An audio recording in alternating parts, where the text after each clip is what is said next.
নেই, নেই আমার প্রাণ স্বামী নেই ঠাকুর। পৃথিবীর সকলে মায়া মমতা পরিত্যাগ করে চলে গেছে। জানি না আমি আর কবে আমার স্বামীর প্রাণ ফিরে পাবো। ওগো ঠাকুর, শত কষ্ট দেবে দাও, তুমি শুধু আমায় সইবার শক্তিটুকু দিও। দেবতা নগর থেকে যেন আমি আমার স্বামীর প্রাণ ফিরিয়ে আনতে পারি। ওগো, ওগো প্রাণনা, একটি বাহারে কথা বলো, কথা বলো প্রাণনা।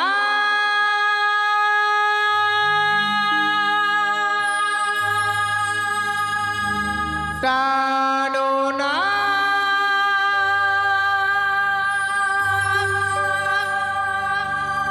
কথা বলো, প্রাণনা কথা বলো, প্রাণনা। স্বামী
কথা বলো টানো না, কথা বলো টানো না। স্বামী ওগো, তুমি শুধু কথা বলো।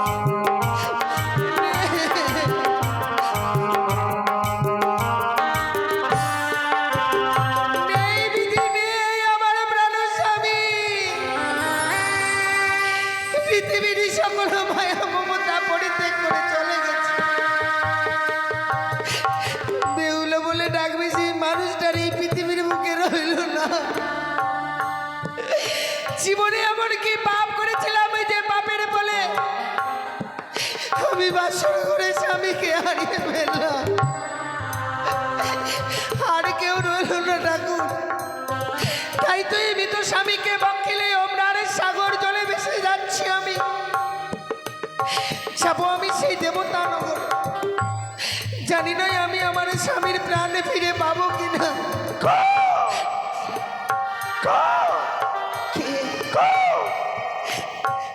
শিখি ওই তো যেন শ্বেত কাকা খাগা রবি আমার দিকে এগিয়ে আসে, কিন্তু কেন কাকা, কেন তুমি অমন করে আমার দিকে এগিয়ে আসছো? মাগু, কাল বৈশাখী ঝড়ে মোদের বাসা বাড়ি ভেঙে গেছে মা, তাই তো আমার মামাই ফেলে কোথায় চলে গিয়েছে জানি না জননী। তাই তো সাগরের জল থেকে আমি উঠতে পারছি না বলে আমি যে বড় ক্ষুধার্ত, তুমি আমায় কিছু খেতে দাও না মা। আরে তুমি বড় ক্ষুধার্ত রয়েছো তাই না? সত্যি মা, কিন্তু তোমার এই হতভাগী মায়ের কাছে যে দেবার মতো খাবার কিছু নেই কাকা। দেখি মা, আজ তোমায় মা বলে রেখেছি, সন্তানের ব্যথা না বুঝে তুমি আমায় মিথ্যে কথা বলতে পারলে জননী। না না না, এমন কথা বলো না কাকা। আমি দেখতে পাচ্ছি মাগো, তোমার বক্ষে গিয়ে রয়েছে তার দুর্গন্ধ ভেসে আসছে আমার নাসিকাই। দাও মাগো দাও, অবিলম্বে সেটা তুমি আমায় দাও। আমি উদর পূর্ণ করে খেয়ে আমার এই ক্ষুধার্ত প্রাণকে আমি না শীতল। না কাকা না, এ কি মা, অমন করে চমকে উঠলে কেন জননী? তুমি জানো না আমার বক্ষে কি রয়েছে যাকে তুমি খেতে চাইছো? কি রয়েছে তোমার বক্ষে জননী? আমি তো এই মানুষটার জন্য এই সাগরে জলে ভেসে যাচ্ছি কাকা। এই যে আমার মৃত স্বামী গো। মৃত্যু স্বামী? মাগো, কি করে তোমার স্বামীর প্রাণ নাশ হয়েছে জননী? বিয়ে রাত্রে বাসর করে আমার স্বামীকে পদ্মার কালিয়ে রাখে নিদংশন করেছে কাকা। তাই তুমি কোথায় ভেসে চলেছো মা? মৃত স্বামীকে বক্ষে লয়ে আপনার সাগর জলে ভেসে যাচ্ছে। আমি যে যাবো সেই দেবতা নগরে। হাইরে নিষ্ঠুর নিয়তি, আমি আমার মাকে হারিয়ে সাগরে বক্ষে ভেসে যাচ্ছি। আর ওই জনম দুঃখনি বিয়ের রাত্রে তার স্বামীকে হারিয়ে ফেলেছে বলে স্বামীকে ফিরে পাবে সেই আশায় ছুটে চলেছি গণন্তের উপরে। কাকা সত্যি বাবু, আমি যে বড় ভুল করেছি, আমি যে বড় অন্যায় করেছি, না তুমি আমায় ক্ষমা করে সে কি বলছো? তুমি অজান্তে খেতে চেয়েছো, তাছাড়াও তুমি যখন আমায় মা বলে ডেকেছো, প্রত্যেকটি মায়ের তো কর্তব্য সন্তানের মুখে অন্ন তুলে দেওয়া। কিন্তু তোমার এই হতভাগী মায়ের কাছে তো দেবার মতো কিছু খাবার নেই। কিন্তু আমি যদি একটি উপায় বলে দিই, সেই উপায় মতো কাজ করতে পারবে কাকা? উপায়? কি এমন উপায় তুমি আমায় বলে দেবে জননী? জয় মা মনসা, জয় মা পদ্মাবতী, জয় মা বিশ্বহরি বলে এই গঙ্গার জল সারা অঙ্গে ছিটিয়ে নাও। তুমি যে পথ চলতে পারছো না, তোমার সারা অঙ্গে পালক হয়ে যাবে, তুমি পথ চলতে পারবে কাকা। তুমি তোমার ক্ষুধাকে নিবারণ করতে পারবে। বেশ মাগো, তাই যদি হয় বিলম্ব না করে এই মুহূর্তে তিনটি নাম আমি স্মরণ করবো জননী। জয় মা মনসা, জয় মা পদ্মাবতী, জয় মা বিশ্বহরি। সত্যই মাগো, তোমার এই মন্ত্র বলিবার পর আমার অঙ্গে টানা বড় হয়েছে জননী। আর আমার কোনো দুঃখ নেই মা, আমি নিজে আহার করতে পারবো। বেশ কাকা, কিন্তু একটি কথা বলবো কাকা। কি এমন কথা? তুমি তো এখন পথ চলতে পারছো, আমার ওই একটি কাজ করে দেবে বলো না? মাগো, তোমার হয়ে কি এমন কাজ আমায় করতে হবে? জানো কাকা, যখন আমি স্বামীকে নিয়ে সাগরের জলে ভেসে আছি, সে মা 10 মাস 10 দিন গর্ভে ধারণ করে এই পৃথিবীর আলো দেখেছি আমার। সেই মাকে যে আমি বলে আসতে পারি না। মাগো, তাই দুঃখের দিনে এই মাঞ্জাজে ভাসতে ভাসতে সুন্দর করে একটি পত্র লিখেছি। সেই পত্রখানা তুমি আমার মায়ের কাছে দিয়ে এসো না কাকা। মাগো, তোমার মায়ের বাড়ি তো আমি চিনি না জননী, কি করে তোমার মায়ের বাড়ি আমি যাব মা? আমি যদি তোমায় বলে দিই নিশ্চয়ই যেতে পারবে কাকা। বেশ, তুমি আমায় বলে দাও মা। ও সে দোকাগারে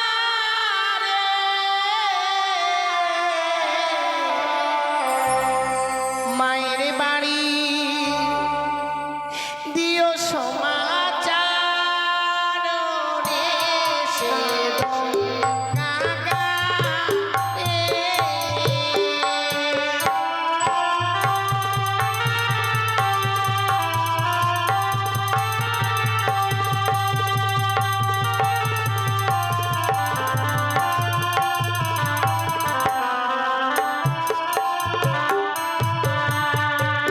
আরে উড়িয়া যাও রে কাকা উজানি পত্র গড়ি কাকা দেবে মায়ের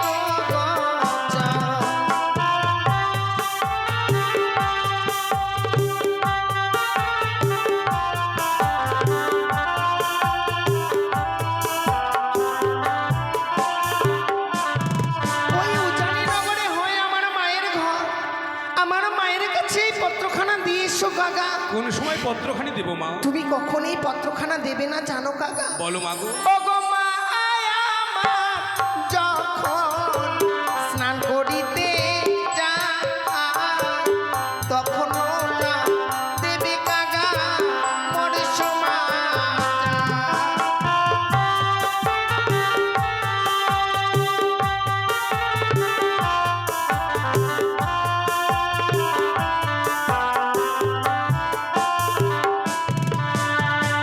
ওগো না জানি মায়া আমার সঙ্গেতে জলে যা দিয়া কাকা মা মারা যাবে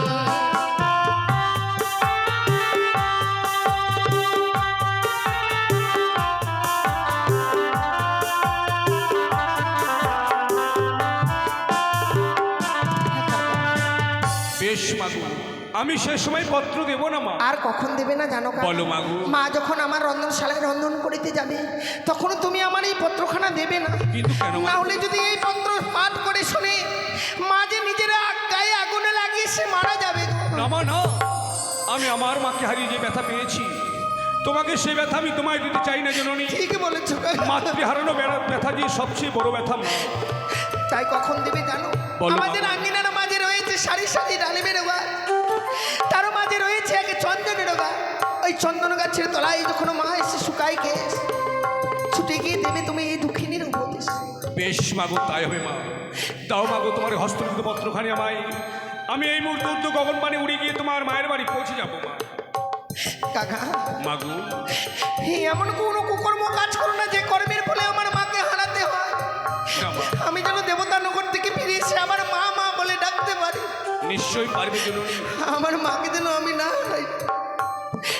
এই অদম সৎকাকে প্রতি তোমার বিশ্বাস রেখো মা। দেখবে এমন কোনো কর্ম করবো না যেন তোমার মা প্রাণ হারায়। তবে যাওয়ার পূর্বে তুমি আমায় দু হাত তুলে আশীর্বাদ করো জননী। এই হস্তলিখিত পত্র তোমার মায়ের কাছে পৌঁছে দিয়ে আমি যেন আমার মাকে আমি ফিরে পাই। জানি না কাকা, জীবনে যদি কোনোদিনও কোনো পুণ্য করে থাকি ভগবান যেন সেই পুণ্যের ফল তোমায় দেয়। তুমি যেন আমার মাকে এই পত্রখানা দিয়ে আসতে পারো কাকা। বেশ মাগো, এই আশীর্বাদ আমি করলাম। আমি আসলাম। হয়তো আর তোমার সঙ্গে কোনোদিন আমার সাক্ষাৎ হবে না মা। তাই এই পক্ষে আমিও ঠাকুরকে বলবো, গো ঠাকুর, যেই আশা নিয়ে আমার এই জননী যাচ্ছে দুর্গম সাগর জলে ভেসে, তার আশা পূর্ণ করে তাকে তুমি পৌঁছে দিও দেবতাপুরে। সে যেন দেবতাপুরে গিয়ে তার প্রাণপতিকে ফিরে পায়। হে ঠাকুর, তুমি ছাড়া আমার মাকে দেখবার আর কেউ নেই। না জানি এই পত্র পাঠ করে শুনবার পর হয়তো পাগলিনী হয়ে যাবে। মাঝে আমায় বড় ভালোবাসতো গো, তাই তুমি আমার মাকে বাঁচিয়ে রেখো ঠাকুর। দেবতা নগর থেকে ফিরে এসে যেন আমি আমার মা মা বলে ডাকতে পারি, আবার যেন আমি মা মা বলে ডাকতে পারি। চলো, আমাদের যে অনেক দূরের পথ এগিয়ে যেতে হবে। চলো প্রভু, চলো, তোমায় নিয়ে আমি বেশি যাই।